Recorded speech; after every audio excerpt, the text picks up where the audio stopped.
안녕하세요. 오늘은 부모와 자녀 간의 소통에 대해 이야기해 보려고 합니다. 현대 사회에서 부모와 자녀가 서로 소통하는 방식은 많이 변화하고 있습니다.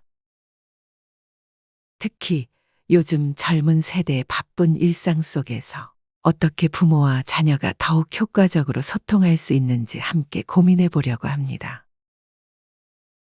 시작하기 전에 제 친구 미영 씨의 이야기를 하나 들려드리겠습니다. 미영 씨는 두 딸을 둔 어머니입니다. 첫째 딸과는 거의 매주 연락하며 소통이 잘 되는 편이었습니다. 둘째 딸과는 좀 다른 관계였습니다. 둘째 딸은 바쁘다며 연락을 자주 하지 않았고, 미영 씨도 속으로는 내가 뭔가 잘못한 걸까 하는 고민을 많이 했습니다. 첫째 딸과 만날 때는 항상 유쾌하고 즐거운 이야기를 나누곤 했습니다. 최근에 본 드라마 이야기를 하면서 그 남자 주인공 너무 멋있지 않니? 라며 웃고 떠드는 일이 많았습니다. 그런데 둘째 딸과는 너 요즘 왜 이렇게 연락이 없어? 회사 생활은 힘들지 않니? 라는 걱정부터 하게 되었습니다. 그러던 어느 날 미영 씨는 둘째 딸과 오랜만에 만났습니다. 둘째 딸은 미영 씨에게 속마음을 털어놓았습니다. 엄마, 사실 엄마랑 통화할 때마다 부담스럽고 스트레스가 됐어. 엄마가 나한테 잔소리하거나 걱정하는 걸 들을 때마다 마음이 무거워졌거든. 이 말을 들은 미영 씨는 크게 놀랐습니다. 자식을 사랑해서 했던 말들이 오히려 딸에게는 무거운 짐이 되었다는 것을 그때 알게 되었습니다. 미영 씨는 이후로 둘째 딸과의 대화를 완전히 바꿔보기로 결심했습니다. 일단 딸이 하고 있는 일과 요즘 어떻게 지내는지 먼저 물어보고 자주 칭찬과 격려의 말을 건네기로 했습니다. 너 정말 대단하구나. 내가 열심히 일하는 모습을 보면 엄마도 기분이 좋단다. 이렇게 따뜻한 말을 해주기 시작했습니다. 시간이 지나면서 둘째 딸도 마음의 문을 열기 시작했고 두 사람의 관계는 점점 더 가까워졌습니다. 이제는 둘째 딸이 먼저 미영 씨에게 전화를 걸어 자신의 일상을 공유하는 일이 많아졌다고 합니다. 이 이야기는 우리에게 중요한 메시지를 전달합니다. 부모와 자녀 간의 소통에서 가장 중요한 것은 대화의 질이라는 것입니다. 연락을 자주 하는 것도 물론 좋지만 서로에게 긍정적이고 의미 있는 대화가 이루어져야 진정한 소통이 가능하죠. 자녀들이 부모님께 연락을 자주 하지 않는다고 해서 사랑이나 관심이 없는 것은 아닙니다. 각자의 생활과 상황에 맞게 연락 빈도를 조절하는 것이 중요합니다. 요즘 젊은 사람들의 삶은 하루하루가 너무나 바쁘고 정신없이 흘러가는 경우가 많습니다. 그래서 일주일에 2번 전화를 주고받는 것도 때로는 많은 부담으로 다가올 수 있습니다. 저는 딸이 하나 있는데요. 저는 딸에게 전화가 오고 안 오고 별로 신경 쓰지 않습니다. 왜냐하면 중요한 것은 서로의 마음이니까요. 사실 요즘은 전화를 잘 안 하게 되죠. 대신 카톡 같은 메신저를 많이 사용하는 것 같아요. 저도 할 말이 있으면 서로 카톡으로 이야기를 나누곤 합니다. 특별한 일이 있을 때는 시간 날 때 전화해달라고 카톡을 남깁니다. 이런 방식이 오히려 서로 부담 없이 소통할 수 있는 좋은 방법인 것 같습니다. 제가 최근에 본 통계 자료에 따르면 자녀들은 1년에 평균 112번 전화를 하고 40번 정도 부모님을 방문한다고 합니다. 이것을 한 달로 나누면 대략 전화 3에서 4번, 방문 2번 정도가 됩니다. 여러분은 이 숫자가 많다고 생각하시나요? 적다고 생각하시나요? 사실 중요한 것은 횟수가 아니라 그 통화나 방문이 얼마나 긍정적이고 의미가 있는가입니다. 부모님이 자녀와 대화할 때 가장 중요한 것은 바로 그 반응입니다. 제 지인 중 한 분은 이렇게 말했어요. 왜 전화가 뜸하니? 라며 항상 묻는 것이 습관이 되었다고요. 자녀들은 그럴 때마다 느끼는 심리적 압박이 생각보다 클 수 있습니다. 잦은 잔소리나 부정적인 반응은 자녀들이 부모와의 소통을 꺼리게 만들 수 있습니다. 대신 부모님이 자녀와 통화할 때 이렇게 해보는 건 어떨까요? 오늘 내 목소리를 들으니 정말 기분이 좋아지네. 요즘 어떤 일이 있었니? 내 이야기 듣고 싶어. 처럼 긍정적이고 따뜻한 말로 반응하는 거예요. 자녀들은 이런 말을 들으면 기분이 좋아지고 부모님께 더 자주 연락하고 싶어지겠죠. 자녀들은 부모님께 연락하는 것이 부담스럽지 않고 즐거운 경험이 되길 원합니다. 그래서 부모님은 자녀가 편안하게 소통할 수 있도록 긍정적인 분위기를 조성해야 합니다. 부모님이 먼저 밝고 긍정적인 태도로 대화를 시작하면 자녀들도 그에 맞춰 긍정적으로 반응할 것입니다. 그리고 또 한 가지, 자녀가 바쁜 사회생활을 하고 있다면 그들의 일정을 존중하는 것이 중요합니다. 예를 들어, 이번 주말에 시간 될 때 만나서 식사할까? 라며 부드럽게 제안하는 것도 좋습니다. 서로의 생활 패턴을 이해하고 존중해 주는 것. 이것이 부모와 자녀 간의 관계를 더 돈독하게 만드는 비결입니다. 자녀와의 소통에서는 그들의 성향과 선호를 이해하는 것도 중요한데요. 어떤 자녀는 전화 통화를 선호할 수 있고 어떤 자녀는 문자나 메신저를 좋아할 수 있습니다. 자녀가 선호하는 소통 방법에 맞춰 연락을 취하는 것이 더 원활한 소통에 도움이 됩니다. 저는 또 다른 지인의 이야기를 해드리겠습니다. 이분은 은퇴 후 시간적 여유가 많아지면서 매일 아들에게 전화를 걸게 되었습니다. 처음에는 별일 아닌 일상적인 대화로 시작했지만 점점 아들이 일이 바빠서 나중에 전화할게요. 라는 말을 자주 하게 되었습니다. 부모님은 아들이 자신을 멀리하는 것 같아 서운했지만 곰곰이 생각해보니 아들의 입장에서 많은 업무와 삶의 균형을 맞추기 위해 시간을 필요로 한다는 걸 깨달았습니다. 그래서 그분은 일주일에 한 번 서로 시간을 정해 통화하기로 아들과 약속했습니다. 이제는 아들이 먼저 전화를 걸어와서 일주일 동안 있었던 일들을 나누고 부모님과의 시간을 즐기고 있다고 합니다. 이처럼 서로의 생활 패턴과 상황을 이해하고 맞추어가는 것이 중요합니다. 부모님께서 자녀와의 대화를 통해 더욱 가까워지기 위해 할 수 있는 몇 가지 팁을 소개해 드리겠습니다. 먼저, 자녀가 어떤 일을 하고 있는지 관심을 가지세요. 자녀가 무슨 일을 하고 있는지, 어떤 계획이 있는지 물어보세요. 요즘 어떤 일 하고 있어? 너의 관심사에 대해 좀 더 알고 싶어. 라고 물어보는 것은 자녀가 부모님과의 대화에서 더 편안함을 느끼게 할 수 있습니다. 자녀가 성취한 일을 인정하고 칭찬하는 것도 중요한데요. 자녀가 어떤 목표를 이루었을 때 정말 대단하다. 이렇게 잘 해내다니 자랑스럽구나. 라고 말해주는 거죠. 부모님의 칭찬은 자녀에게 큰 힘이 되고 그들이 더 많은 도전을 할 수 있는 원동력이 됩니다. 부모님이 자녀의 성취를 인정하고 축하해주면 자녀는 자신감이 생기고 부모님과의 관계도 더욱 좋아집니다.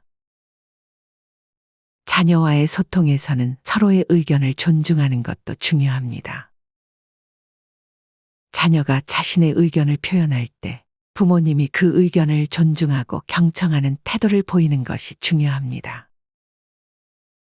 내 의견을 들어보니 정말 좋은 아이디어인 것 같아. 라고 말하는 것은 자녀에게 큰 힘이 됩니다. 부모님이 자녀의 의견을 존중하면 자녀는 부모님과의 대화에서 자신의 의견을 자유롭게 표현할 수 있게 됩니다.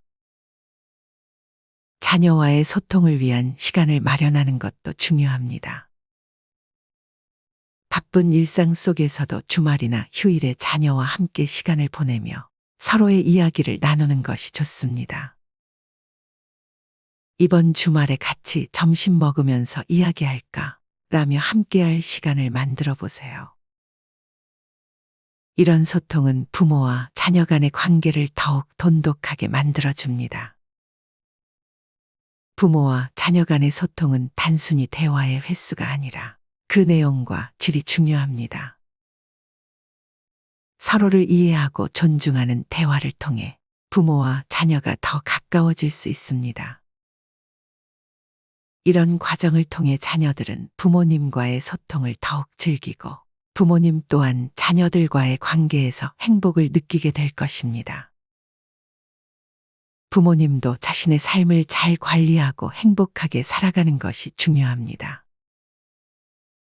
자녀에게 너무 의존하지 않고 자신의 취미를 즐기고 자신의 시간을 존중하며 살아가는 모습은 자녀에게 좋은 본보기가 될 수 있습니다. 부모님이 행복하게 사는 모습을 보며 자녀들도 자신의 삶을 더 적극적으로 살아갈 수 있겠죠. 부모님의 삶을 가꾸는 방법은 다양합니다. 예를 들어 부모님 스스로 취미를 갖고 즐기는 것은 자녀에게 좋은 본보기가 될 수 있습니다. 취미 생활은 부모님의 삶에 활력을 주고 자녀에게도 긍정적인 영향을 미칩니다. 부모님도 자신의 시간을 소중히 여기고 자신의 행복을 위해 노력하는 것이 중요합니다. 이렇게 하면 부모님도 자녀에게 긍정적인 영향을 줄 수 있습니다. 부모님이 자녀에게 이렇게 말해보세요. 엄마, 아빠는 항상 너를 응원해. 너는 잘할 수 있어. 이처럼 자녀에게 긍정적인 에너지를 주는 것이 중요합니다. 자녀와의 건강한 소통을 위해 부모님이 실천할 수 있는 몇 가지 구체적인 팁을 소개합니다. 이 팁들은 부모와 자녀 간의 관계를 더욱 긍정적이고 건강하게 유지하는 데 도움이 될 것입니다. 첫 번째, 자녀의 의견 존중하기. 자녀가 성인이 되면 그들의 의견과 결정을 존중하는 것이 중요합니다. 자녀가 자신만의 생각과 의견을 가지고 있다는 것을 인정하고 그들의 결정을 존중해 주세요. 혹시 자녀가 어떤 결정을 내릴 때 내 생각을 존중해. 내가 원하는 대로 해봐. 라고 말해보세요. 그리고 자녀가 도움을 요청할 때 내가 필요하다면 언제든지 도와줄게. 라고 긍정적인 태도를 보여주세요. 이처럼 자녀의 의견을 존중하는 태도는 자녀가 부모님과의 소통을 더욱 편안하게 만들고 부모님과의 관계를 돈독하게 만듭니다. 두 번째, 자녀의 성취를 인정하기. 자녀가 이룬 성취를 인정하고 그들의 노력을 칭찬하는 것이 중요합니다. 자녀가 어떤 목표를 이루었을 때 그들의 성취를 진심으로 축하해 주세요. 너의 노력이 정말 대단해. 이렇게 잘 해내서 정말 자랑스럽다. 너의 성취는 내가 얼마나 열심히 했는지를 보여주는 증거야. 축하해.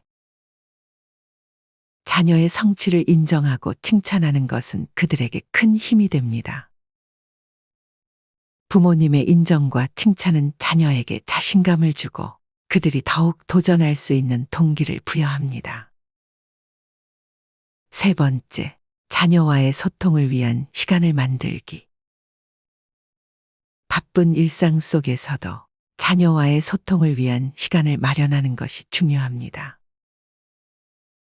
주말이나 휴일에 자녀와 함께 시간을 보내며 서로의 이야기를 나누는 것이 좋습니다.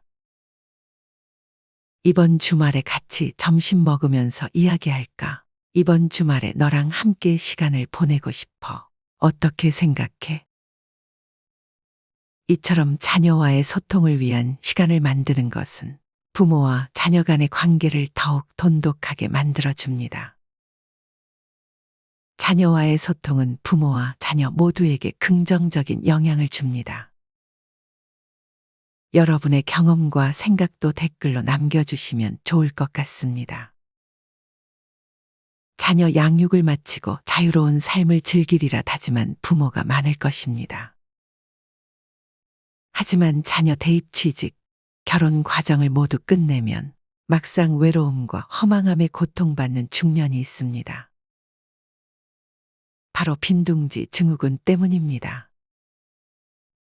여러분은 혹시 빈둥지 증후군이라고 들어보셨나요?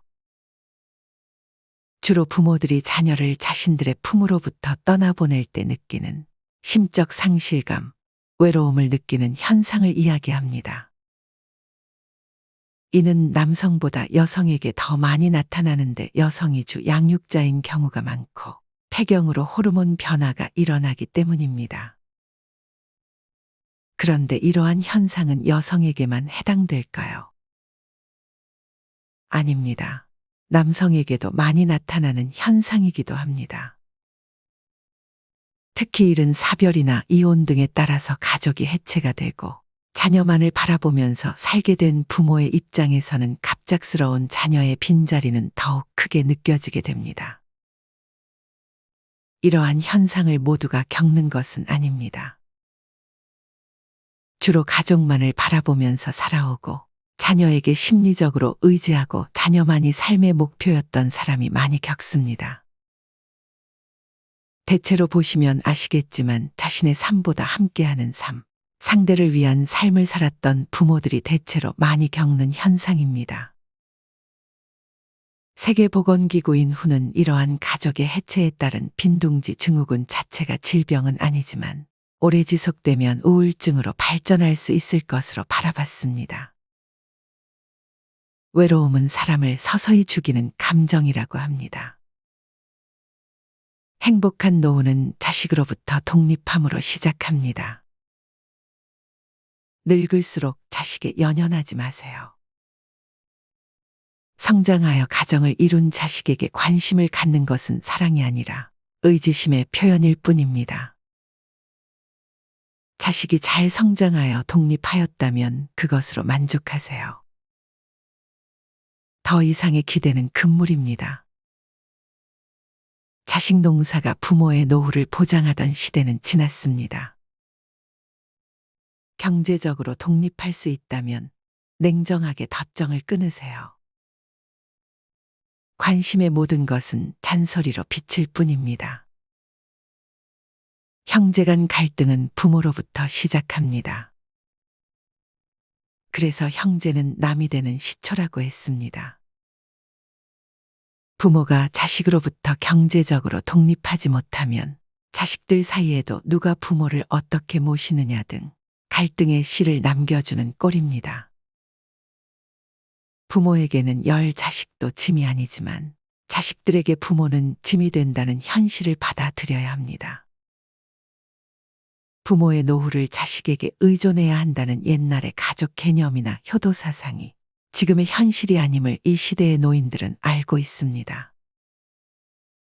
그러나 그들은 노후를 스스로 준비할 시간을 잃어버렸습니다. 급변하는 사회와 이에 따르는 가치관의 변화가 전통적 가족제도의 붕괴를 몰아왔고 이 시대의 노인은 준비 없이 가족 밖으로 몰려났습니다. 지금의 노인은 그 가족만의 힘으로 부양하기엔 역부족이며 부모도 자식도 원치 않습니다. 효도는 이제 변화하는 시대를 따르지 못하는 낡은 전통으로 여겨지고 있습니다. 효도를 받던 부모 세대에게도 효도를 하던 자식 세대에게도 이제 효도는 멍해요. 부담일 뿐입니다. 이들의 노후는 가족이 아니라 이 사회가 책임져야 하는 시대로 변화하고 있습니다. 자녀들로부터 독립하세요. 아들, 딸, 며느리를 보고 이래라 저래라 잔소리 하다가는 간 큰 노인네란 소리밖에 받을 대접이 없습니다. 요즘 효자는 돈과 119입니다. 정신건강의학과 전문의는 빈둥지증후군을 극복하려면 자녀 독립을 기쁜 마음으로 받아들이는 태도가 필요하고 자녀 빈자리를 대신할 새로운 여가를 찾으라고 조언했습니다. 또 자녀들은 부모와 주기적으로 연락하며 부모의 공허함을 채워주려는 노력이 필요하다고 합니다. 이제 가족을 위한 희생의 삶이 아닌 나를 찾기 위한 삶으로 바꿔야 할 때가 되었습니다. 마음이 힘들다 느낄 때 나만의 고민이 아니라는 것을 잊지 말고 극복하려는 노력이 중요합니다. 그렇다면 우리는 앞으로 어떻게 극복해서 독립적인 인생 이막을 만들어야 할까요? 먼저, 나 자신에게 집중해 보세요. 인생 이막을 계획하면서 무엇보다 중요한 것은 앞으로의 삶은 타인의 시선이 아닌 자신을 존중하는 삶을 살겠다는 결심입니다. 그러기 위해서는 타인의 시선에 신경 쓰느라 급급했던 에너지를 온전히 자신의 웰빙에 집중해 육체적, 정신적으로 건강하고 행복한 삶을 살 수 있도록 스스로 노력하는 것입니다. 자신을 되돌아보고 받아들이는 과정을 통해 자신을 정의해보고 자신에 대해서 이해를 높여보세요. 주변 사람들의 평가에 대해서는 조금 거리를 두고 자신이 원하는 삶이나 목표에 대해서 생각해 보는 것이 도움됩니다. 두 번째로 새로운 것을 시도해 보세요. 자녀를 출가시키고 앞으로 남은 3, 40년을 어떻게 살지는 남편도 자녀도 아닌 온전히 자신에게 달려있다는 것을 잊지 마세요. 이를 위해서는 지금부터라도 자신의 내면을 들여다보고 앞으로 어떻게 살고 싶은지, 자신에게 진정 의미 있는 일이 무엇인지 등을 살펴보고 이에 따른 비전과 계획을 세우는 것이 무엇보다 중요합니다. 지금까지의 일상과 다른 새로운 시도를 하면 활력소가 됩니다. 운동도 좋고 취미 생활도 좋습니다. 그동안 자신이 희생해온 시간을 보상이라도 받는다는 마음가짐으로 열심히 해보세요. 세 번째로는 큰 결정을 조심하세요. 아무래도 감정적으로 혼란한 시기에 결정을 함부로 하는 것은 위험합니다. 천천히 결정을 하는 것이 좋습니다. 심한 우울감이 2주 이상 지속되거나 수면, 식사의 변화, 주의력 저하, 죽음에 관한 생각 등 우울증을 의심할 만하다면 정신건강의학과에서 상담을 받아보시길 바랍니다. 이제부터는 자신의 삶을 살아보는 것이 좋습니다. 누구나 머리로는 알고 있어 다시 말하지 않아도 되겠지만 자녀는 독립해야 하고 이제는 스스로 인생을 개척해 가야 합니다. 자식이 자신의 영역과 둥지를 만들고 부모의 둥지를 떠나는 것은 사실 좋은 일입니다. 그러니 자식이 있었다는 생각도 없애버릴 정도로 마음을 굳게 먹고 자신과 배우자에게 집중하세요. 네 번째, 친구 관계를 돌아보세요. 주변에 좋은 말벗들이 많은 시니어들이 정신적으로 건강하다는 것은 이미 많은 연구 결과를 통해 입증된 바 있습니다.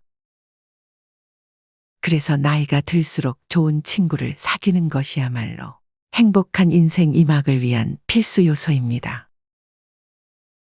따라서 지금부터라도 좋은 친구를 사귀려 노력하고 자신에게 상처를 주는 관계들은 청산하는 것이 좋습니다. 그러다 보면 자연스레 극복할 수 있게 됩니다. 마지막으로 성인 자녀와 새로운 관계를 맺으세요. 자녀들이 성장의 가정을 꾸렸는데도 여전히 자녀를 품 안의 자식처럼 컨트롤하려는 부모들은 성인 자녀와의 관계가 원만할 수 없습니다. 따라서 성인 자녀들을 더 이상 돌봐야 할 아이가 아닌 동등한 인격체로 대할 때 진정으로 극복할 수 있습니다. 세월의 흐름에 따라 살아가게 마련인 인간은 모두 어른이 되어 나아가 부모가 되고 그제서야 본인의 부모를 떠올리고 감사함과 그리움을 마음으로 깊이 느낍니다. 나이 들어 겪어봄으로써 뉘우치며 깨닫게 되는 사랑. 자식을 키워봐야 비로소 조금이나마 알 수 있는 진정한 부모님의 마음. 부모 마음은 부모가 되어서야 알게 됩니다. 어느덧 나이가 들어서야 깨닫게 되죠. 어렸을 때의 기억과 사춘기 때의 추억이 서로 얽혀서 부모님과의 관계가 정립이 됩니다. 어른이 되어서야 그 관계가 얼마나 소중한지 깨닫고 아이를 낳고 키우면서 부모와 자식 간의 사이가 어떠해야 하는지 알아갑니다. 남들은 알지 못하는 많은 상처와 흔적이 있습니다. 나무가 성장하며 받은 상처로 인해 아름다운 무늬를 만들어가는 것처럼 부모님과 관계 속에서의 기억과 상처는 자신의 삶에 있어 소중한 기억으로 남아 평생의 보물로 남을 수 있습니다. 그러기에 때로는 자식이 되어서 때로는 부모님의 자리에서 최선을 다해 사랑해야 합니다. 부모님 떠나보낸 후 사무치게 그리워하기보다 살아계실 때 부모님께 잘해드리세요. 내 고집이 부모님을 이기려 한들 무슨 소용이 있을까요? 오늘은 이렇게 부모와 자녀 간의 건강한 소통을 위한 다양한 팁과 조언을 나누어 보았습니다. 서로의 관계를 이해하고 존중하는 것이 가장 중요하다는 것을 기억해 주세요. 이 영상이 부모님과 자녀 사이의 소통에 조금이나마 도움이 되었다면 좋겠습니다. 부모와 자식 간에는 4가지 인연이 있습니다. 첫째는 은혜를 갚는 인연이고, 둘째는 원한을 갚는 인연이며, 셋째는 빚을 갚는 인연이고, 넷째는 빚을 되찾는 인연이라고 합니다. 첫 번째의 은혜를 갚는 인연은 부모와 자식에게 전생에 큰 은혜가 있어 그 은혜를 갚기 위해 금생의 자식으로 태어나 생전에 부모가 기뻐하도록 극진히 봉양하고 사후에는 귀신이 흠양하도록 장례와 제사를 정성껏 모시는 것이요. 나아가 국가사회에 이바지하고 백성에게 혜택을 끼쳐 청사의 이름을 남김으로써 천하후세 사람들로 하여금 그 사람을 흠모하면서 그 부모까지 존경하도록 훌륭한 도덕을 닦기도 합니다. 역사 속에 많은 충신과 효자가 그렇지요. 두 번째의 원한을 갚는 인연은 부모가 자식에게 전생의 원한을 사서 그걸 갚기 위해 자식으로 태어나는 것입니다. 작게는 부모 마음을 거스르고 크게는 화가 부모에게 미치게 하며 살아생전에는 맛있고 따뜻한 봉양을 올리지 않으며 죽은 뒤에는 황천에서도 모욕을 당하게 합니다. 더 심한 경우에는 권세나 요직에 앉은 신분으로 부정부패와 불교의 죄악을 저질러 가족과 친족을 파멸시키며 조상의 무덤까지 파헤치게 하며 천하후세 사람들로 하여금 그 사람을 욕하면서 그 부모에게 침뱉게 만드는 것입니다. 왕망이나 조저, 동탁, 진회 등과 같은 간신역적이 그 대표적인 예입니다. 세 번째 빚을 갚는 인연은 자식이 전생의 부모에게 진 재산상의 빚을 갚으려고 태어난 경우입니다. 진 빚이 많으면 평생토록 몇 빠지게 일에 받들어 모시지만 빚이 적으면 잘 봉양하다가 덜어 중간에 그만두기도 합니다. 예컨대 힘들여 공부하여 부귀공명을 조금 얻는가 싶더니 그만 요절한다든지 사업에 잘 되어 재산 좀 모으다가 죽는 수도 있습니다. 네 번째 빚을 되찾는 인연은 부모가 자식에게 전생의 재산상의 빚을 진 까닭에 그 빚을 받으려고 태어난 경우입니다. 빚이 적으면 생활비나 학비를 들여 가르치고 혼수장만하여 결혼시켜 이제 자랍하고 사회활동을 할 만하니까 그만 수명이 다해버리는 것이죠. 또 빚이 많으면 집안 재산을 탕진하고 패가망신까지 시킨다오. 그런데 세상 사람들은 조금만 어려운 재난을 당하면 하늘을 원망하거나 사람을 탓하기 일쑤입니다. 전생에 진 빚을 갚는다는 생각으로 죄업을 참회하는 마음을 내는 사람은 참으로 드물기 짝이 없습니다. 콩 심은 데 콩이 나고 밭을 심은 데 밭이 나는 줄을 알아야 합니다. 가라지를 심고 밀을 거두고자 하거나 피를 씨 뿌리고 벼를 거둘 생각은 말아야 합니다.